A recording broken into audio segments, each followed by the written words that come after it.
وہاں کی عورتوں کو اتنی انسیکیورٹی ہے کہ ہمیں کوئی عزت والی زندگی دے. باقاعدہ آپ یقین مانیں ان کو تو اس چیز کی طلب ہے. وہاں کی خواتین ایشیا کے مردوں سے شادی کر لیتی ہیں, ایون کہ اپنی کنٹری چھوڑ دیتی ہیں یہاں کے مردوں کے ساتھ آ کے رہنے کے لیے کہ ہمیں ایک گھر ملے گا, ہمیں ایک پرووائڈر ملے گا, سیکیورٹی ملے گی, ہماری ایک فیملی ہوگی.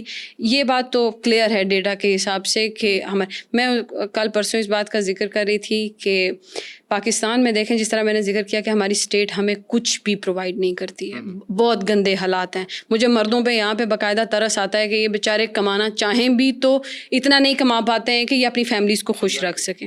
اس کے باوجود یہاں ایسے کروڑوں لڑکے ہوں گے جن کی ماں باپ اپنی ضد میں 30 سال شادیاں نہیں کرواتے, لیکن وہ لڑکے کسی لڑکی کو کبھی ہاتھ نہیں لگاتے.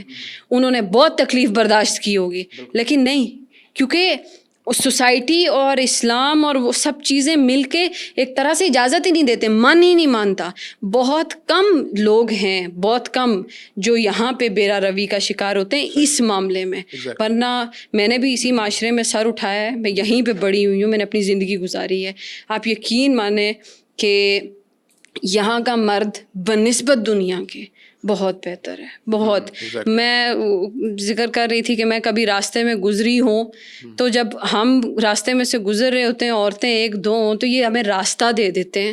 کہیں ہم بیٹھے ہوئے ہوں تو ہم کھڑے ہوں, یہ ہمیں بیٹھنے کی جگہ دے دیتے ہیں.